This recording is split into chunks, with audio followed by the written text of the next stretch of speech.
Hello everyone, आज की video में हम reaching the age of adolescence करेंगे।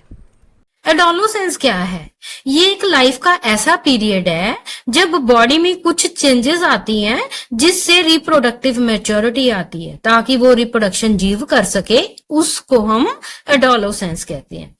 एडोलेसेंस जो है ये 11 टू 19 ईयर्स के बीच में स्टार्ट होती है और एडोलेसेंस को हम टीनेजर्स भी कहते हैं।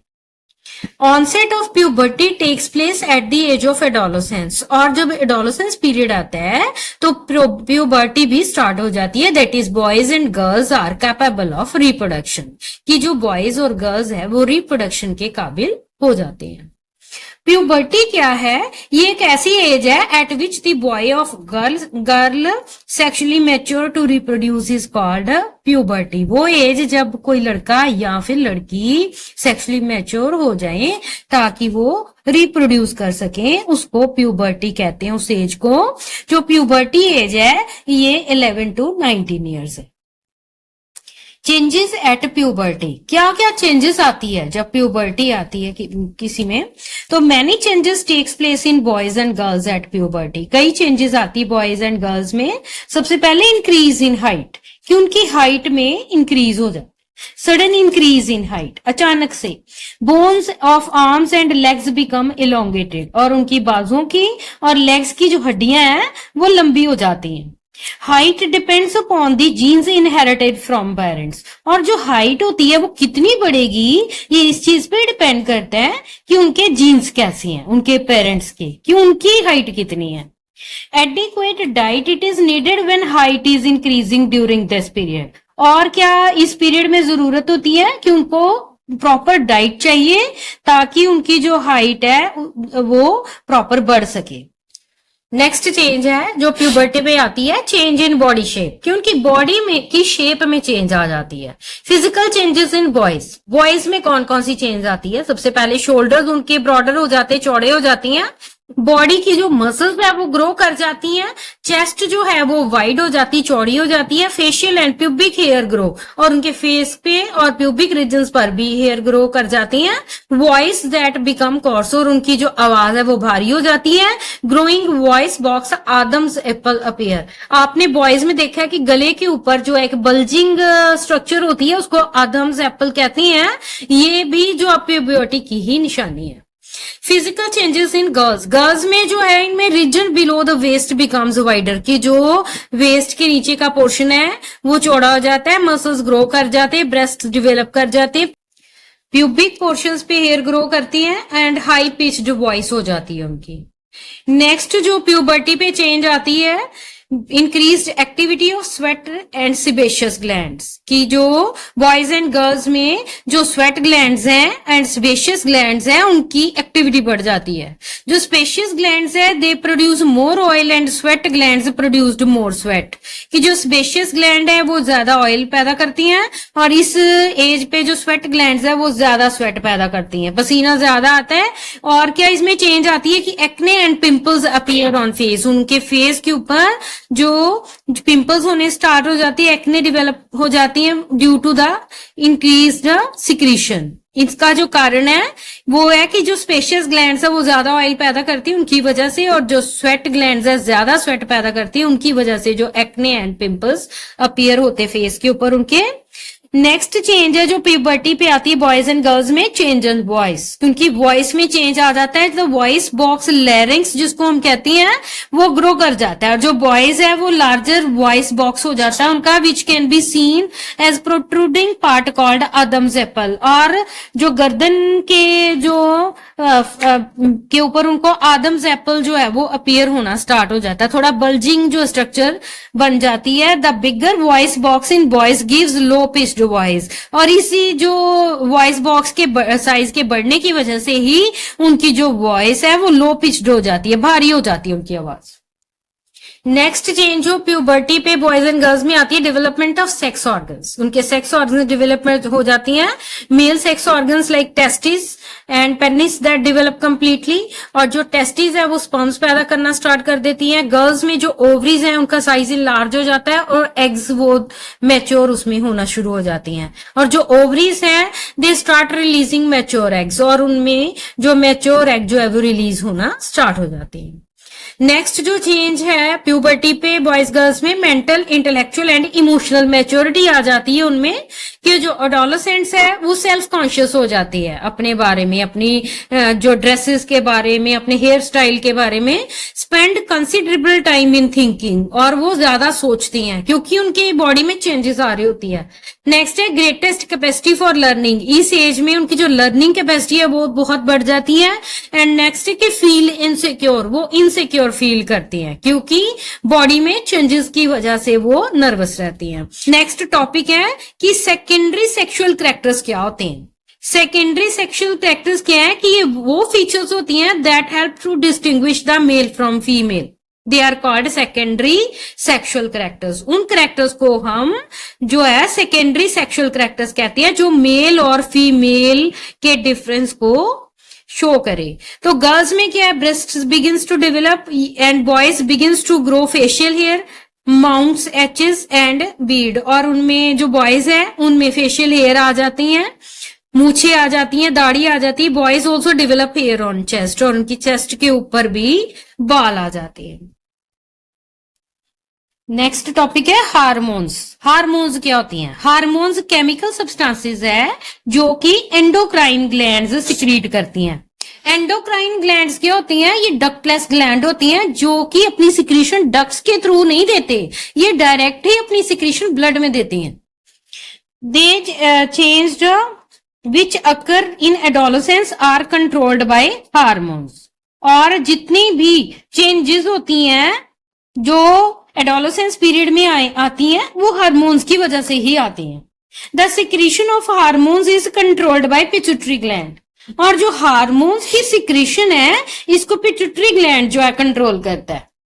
Testosterone it is released by testis. जो टेस्टिस है मेल में, ये टेस्टोस्टेरोन जो हार्मोन छोड़ती हैं, और जो ओवरीज हैं that begins to produce the female hormone oestrogen. और जो फीमेल में ओवरीज हैं वो एस्ट्रोजन हार्मोन छोड़ती हैं विच मेक्स ब्रेस्ट डेवलप, और उससे ही उनकी ब्रेस्ट डेवलप होती है।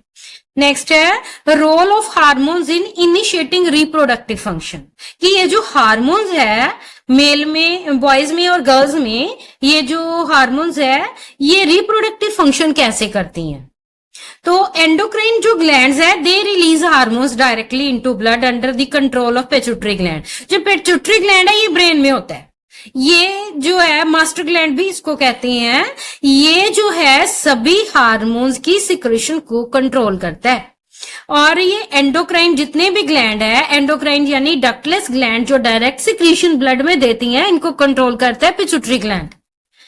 The hormones reach target sites, और जैसे ही पिट्यूटरी ग्लैंड जो है इनको स्टिमुलेट करता है तो ये हार्मोन्स छोड़ती हैं एंडोक्राइन ग्लैंड्स, और ये फिर टारगेट साइट्स तक पहुंचती है। टारगेट साइट वर्ड का मीनिंग क्या होता है? साइट वर्ड का मीनिंग होता है जगह, टारगेट मीन जहां पे उसकी सिक्रीशन होनी है। तो हार्मोन्स फ्रॉम पिट्यूटरी ग्लैंड, सबसे पहले पिट्यूटरी ग्लैंड जो है ना ये ग्रोथ हार्मोन छोड़ता है, फिर ये स्टिमुलेट कर देता है टेस्टिस को ताकि वो अपना हार्मोन टेस्टोस्टेरोन जो है वो रिलीज करे। वो उसके बाद जो ये तो मेल में है, आगे फीमेल में क्या है कि जैसे ही पिट्यूटरी ग्लैंड अपना सिक्रेशन छोड़ता है तो वो ओवरीज को भी स्टिमुलेट करता है फीमेल में ताकि वो एस्ट्रोजन रिलीज करे जो कि फीमेल हार्मोन है। ये जो दोनों ही टेस्टोस्टेरोन है और एस्ट्रोजन है, ये दोनों ही जो है ब्लड स्ट्रीम में डायरेक्ट आते हैं। They reach the parts of body, और ये टारगेट पॉइंट्स तक पहुंचती है, टारगेट साइट तक पहुंचती है, जहां पे जो ये release in blood stream to reach parts of body and stimulate changes in body on the onset of puberty. और जैसे ही टेस्टोस्टेरोन और एस्ट्रोजन रिलीज होती हैं तो ये बॉडी में चेंजेस लेके आती हैं प्यूबर्टी पे। नेक्स्ट टॉपिक है reproductive phase of life in humans, कि ह्यूमंस में जो रिप्रोडक्टिव फेज क्या है। सबसे पहले जो ह्यूमन है that become capable of reproduction when testis and ovaries begins to produce gametes, sperms and ova, कि ह्यूमन के अंदर रिप्रोडक्शन तभी स्टार्ट होती है जब टेस्टिस जो है वो स्पर्म्स छोड़ना स्टार्ट करती हैं और ओवरीज जो है वो ओवा जो है रिलीज करना स्टार्ट करती है। In females reproductive phase of life begins at puberty, जो फीमेल्स है उनमें जो रिप्रोडक्टिव फेज है वो प्यूबर्टी पे स्टार्ट हो जाता है, यानी कि 11 to 19 के बीच एज में, and last till as of 45 to 50 years. और ये कब खत्म होता है? 45 एज से लेके 50 ईयर्स तक। One ovum matures and released by one of ovaries in 28 to 30 days। तो जब वो रिप्रोडक्टिव फेज स्टार्ट हो जाता है तो हर मंथ जो है 28 डेज या 30 डेज के अंदर अंदर एक ओवम रिलीज होता है, मैच्योर हो जाता है ओवरी के अंदर और रिलीज कर देती है ओवरीज को। During this period wall of uterus become thick so that it can receive egg. और इस पीरियड में जैसे ही ओवरीज ओवा छोड़ती हैं तो जो यूट्रस की वॉल है वो थिक हो जाती है ताकि वो एग को रिसीव कर सके। If the ovum get fertilized in oviduct, अगर तो वो ओवम ओविडक्ट में जो है वो फर्टिलाइज हो गया, स्पर्म ने उसको फर्टिलाइज कर दिया और वो जाइगोट बन गया, तो वो जो जाइगोट है तो वो किसमें इम्प्लांट हो जाना है? यूट्रस की वॉल में जो थिक हुआ है। इट रिजल्ट्स इनटू प्रेगनेंसी, और इस स्टेज को प्रेगनेंसी स्टेज बोलते हैं, जब यूट्रस की वॉल में जाइगोट इम्प्लांट कर लेता है, अपने आप को एक जगह सेटल हो जाता है।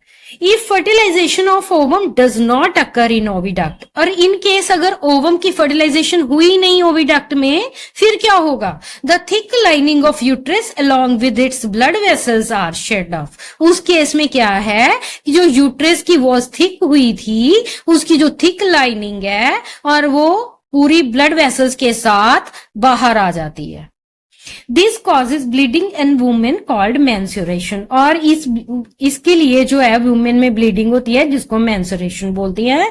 First menstrual flow begins at puberty, और ये जो मेंस्ट्रुअल फ्लो है ये फर्स्ट प्यूबर्टी एज पे स्टार्ट होता है, इसको मेनार्के बोलती है। At age of 45 to 50 years, और जब 45 से लेके 50 ईयर्स तक की एज आती है तो जो मेंस्ट्रुअल साइकिल है स्टॉप हो जाता है इस एज पे। 45 to 50 ईयर्स के बीच में जो ये मेंस्ट्रुअल साइकिल है ये स्टॉप हो जाता है। Stoppage of menstrual cycle it is called menopause, और ये जो मेंस्ट्रुअल साइकिल का बंद हो जाना इसको मीनोपॉज कहते हैं। नेक्स्ट टॉपिक है how is the sex of baby determined, कि जो बेबी है वो बॉय होगा या गर्ल होगा, ये कैसे पता चलता है, कैसे डिटर्मिनेशन होती है इसकी? Human beings have 23 pairs of chromosomes in nuclei of their cells. देखो जो ह्यूमन बीइंग है इसके हर सेल के अंदर जो है वो 23 पेयर्स होती हैं क्रोमोसोम्स के। जो 22 पेयर्स होती है ना उनमें से वो क्या कंट्रोल करती हैं? दूसरे कैरेक्टर्स को, जैसे कलर हो गया, हाइट हो गया, इनको कंट्रोल करती हैं। These pairs they are called autosomes, इनको हम ऑटोसोम्स कहते हैं। जैसे कलर है, हाइट है, तो जो 23rd पेयर है ये डिटरमिन करता है सेक्स ऑफ बेबी, कि बेबी जो है वो मेल होएगा कि फीमेल होएगा। इसमें 22 पेयर्स की कोई पार्टिसिपेशन नहीं रहती, इसमें सिर्फ और सिर्फ 23rd पेयर जो है ये पार्टिसिपेट करता है।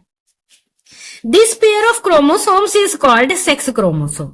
इस जो लास्ट पेयर है ना 23rd पेयर, इसको सेक्स क्रोमोसोम्स कहते हैं। In 23rd pair, that is sex chromosome, female has 2 X chromosomes while the male has 1 X and 1 Y chromosome.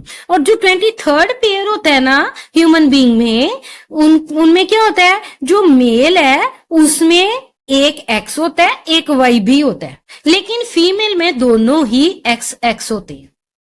When a sperm containing X chromosome fertilizes egg, जब कोई भी sperm जिसमें X chromosome हो वो egg को fertilize करे, तो जो zygote develop होएगा उसमें 2 chromosomes X chromosomes आ जाएंगे. एक X chromosome तो वो फीमेल से ले लेगा, दूसरा X chromosome वो कहां से लेगा, sperm से.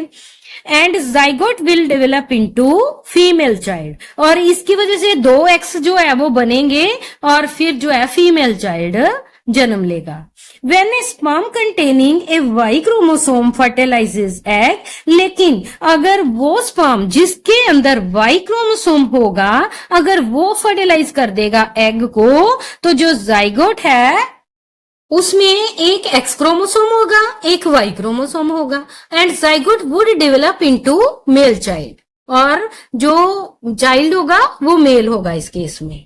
तो इसमें देखो पिक्चर के थ्रू भी आप इसको समझ सकते हो. जैसे देखो मेल है, इसके हर सेल के न्यूक्लियस के अंदर जो है वो ये जो 23rd पेयर है उसमें क्या होता है, XY, और फीमेल में क्या होता है 23rd पेयर में, XX होता है. अगर मेल का X और फीमेल का भी X मिल गया तो दोनों ही XX जो है सेम क्रोमोसोम्स आने से जो चाइल्ड होगा वो फीमेल चाइल्ड होगा, गर्ल होगी.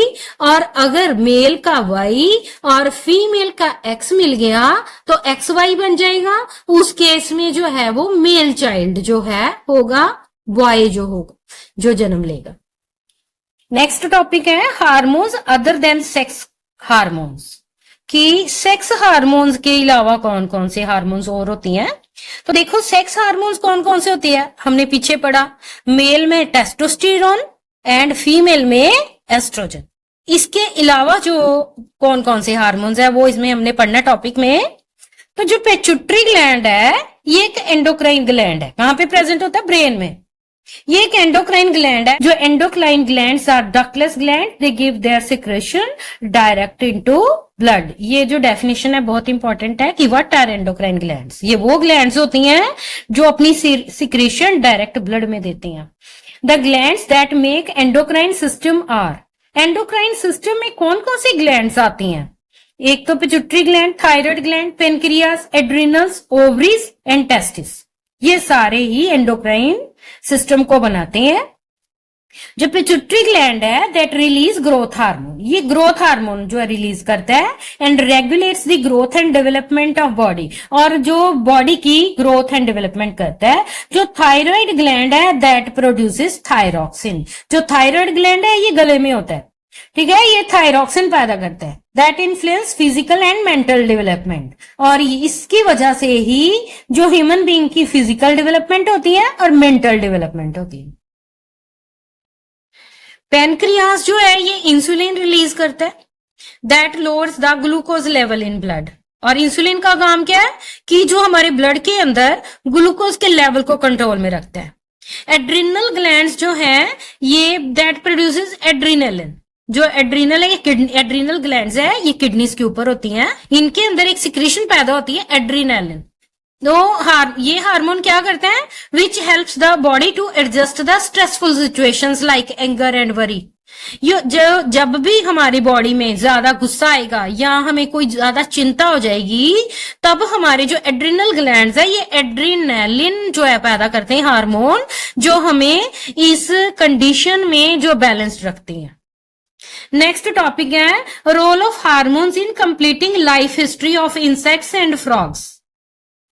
तो देखो जो इंसेक्ट्स होती हैं इन और जो फ्रॉग है इनके अंदर भी हार्मोन्स का जो है पार्टिसिपेशन रहता है इनकी मेटामॉर्फोसिस में. जो बीच की जो स्टेजेस हैं ये सारी मेटामॉर्फोसिस में आती हैं. तो metamorphosis in insects are controlled by insect hormones. तो इस मेटामॉर्फोसिस भी तभी होती है इंसेक्ट्स में अगर उनमें इंसेक्ट हार्मोन्स पैदा होंगे। अगर हार्मोन्स प्रॉपर पैदा होंगे तभी उनकी मेटामॉर्फोसिस सही रहेगी, तभी वो एडल्ट जो है फ्रॉग बन पाएगा। एडल्ट इंसेक्ट भी वो तभी बनेगा अगर उनमें प्रॉपर हार्मोन्स निकलेंगे। इन frog it is controlled by thyroxine. जो फ्रॉग होता है इसमें थायरॉक्सिन कंट्रोल करता है मेटामॉर्फोसिस को, which is produced by thyroid gland. और ये थायराइड ग्लैंड जो है ये पैदा करता है थायरॉक्सिन को। जब वो पैदा होता है फ्रॉग में तभी उसकी मेटामॉर्फोसिस कंप्लीट होती है। Thyroxine production requires the presence of iodine in water. और ये जो थायरॉक्सिन प्रोडक्शन है फ्रॉग के अंदर, जो थायराइड है वो तभी थायरॉक्सिन प्रोड्यूस करता है अगर पानी के अंदर प्रॉपर आयोडीन होगी। अगर उसकी प्रेजेंस कम रहेगी तो मेटामॉर्फोसिस भी प्रॉपर नहीं होगी। नेक्स्ट टॉपिक है रिप्रोडक्टिव हेल्थ, कि जब एडोलेसेंस पीरियड में जब प्यूबर्टी स्टेज आती है तो उस केस में रिप्रोडक्टिव हेल्थ को एडोलेसेंट्स कैसे ठीक रख सकती हैं। To keep body healthy adolescents need, कि अपनी बॉडी को हेल्दी रखने के लिए एडोलेसेंट्स को कुछ चीजों की जरूरत होती है ताकि उनकी जो रिप्रोडक्शन है वो प्रॉपर हो सके। सबसे पहले उनको क्या चाहिए? Balanced diet. Meals must include proteins, carbohydrates, fats, vitamins in a required quantity, कि जो एडोलेसेंट्स हैं उनकी डाइट में प्रॉपर प्रोटीन्स होने चाहिए, कार्बोहाइड्रेट्स, फैट्स, विटामिन्स जो है जितनी उनको जरूरत है उनकी डाइट में उनको मिलने चाहिए, तभी उनकी रिप्रोडक्टिव हेल्थ जो है वो सही रहेगी। Milk is a balanced food for adolescents. और क्या एडोलेसेंट्स को अपनी डाइट में रखना चाहिए? मिल्क, क्योंकि मिल्क को कंप्लीट फूड माना जाता है, बैलेंस्ड फूड है ये। नेक्स्ट है फ्रूट प्रोवाइड सफिशिएंट नरिशमेंट। और क्या एडोलेसेंट्स को लेना चाहिए? फ्रूट्स, क्योंकि इसमें विटामिन होते हैं। नेक्स्ट है कि आयरन रिच फूड्स लेने चाहिए एडोलेसेंट्स को, जैसे लीफी वेजिटेबल्स है, जैगरी है, गुड़ है, मीट है, सिट्रस फ्रूट्स है, आंवला है, they are good food for adolescents. ये सभी फूड्स जो हैं एडोलेसेंट्स को लेने चाहिए ताकि उनकी रिप्रोडक्टिव हेल्थ सही रहे। नेक्स्ट है एडोलेसेंट्स को और किस बात का ध्यान रखना चाहिए? पर्सनल हाइजीन का। Bath every day with soap, कि डेली नहाओ सोप से। Wash hands with soap before and after taking meal, और जब भी आपने खाना खाना है खाने से पहले और खाने के बाद भी जो अपने हैंड्स को वॉश करो। नेक्स्ट है कि एडोलेसेंट्स को फिजिकल एक्सरसाइज करनी चाहिए। Walking, running, cycling, playing outdoor games keep individual fit and healthy, क्योंकि जब वो वॉकिंग या रनिंग, साइकिलिंग है, प्लेइंग है, आउटडोर गेम्स है, इससे इंडिविजुअल फिट रहता है और हेल्दी रहता है। Physical exercise help in proper digestion, और उनकी जो डाइजेशन है वो प्रॉपर रहती है। Elimination of toxins from body, और इसके थ्रू जो है बॉडी से जो टॉक्सिन्स है वो भी बॉडी से बाहर आती हैं। Physical exercise improves the blood circulation, और इससे ब्लड सर्कुलेशन जो इंप्रूव हो जाती है and increases efficiency of lungs, और लंग्स की एफिशिएंसी बढ़ती है। Physical exercise give relief and keep good mental health, और इनसे उनकी मेंटल हेल्थ भी ठीक रहती। नेक्स्ट है से नो टू ड्रग्स। और क्या एडोलेसेंट्स को करना चाहिए अपनी रिप्रोडक्टिव हेल्थ को सही रखने के लिए? कि ड्रग्स नहीं लेने चाहिए। क्यों नहीं ड्रग्स लेने चाहिए? क्योंकि drugs they are addictive. Addictive means कि एक बार ले लिए तो एडिक्शन हो जाएगी, फिर बार बार जो है जो एडोलेसेंट्स उसको लेती हैं जिनसे उनकी जो हेल्थ है वो खराब होती है। नेक्स्ट है हार्म द बॉडी, और ये जो ड्रग्स हैं ये बॉडी को हार्म करती हैं। AIDS is caused by HIV, और जो एड्स है ये भी इसी की वजह से ही होती है, HIV से। AIDS passes on by sharing the syringes used for injecting drugs in body, और जो इससे एड्स भी हो जाती है क्योंकि जब ड्रग्स लेने के लिए सेम सिरिंजेस यूज होती हैं, अगर किसी एड्स वाले ने उससे जो है वो ड्रग ली होगी तो अगर दूसरा जो उसको यूज करेगा उसको भी फिर एड्स हो जाएगी। तो ये है आज की हमारी वीडियो।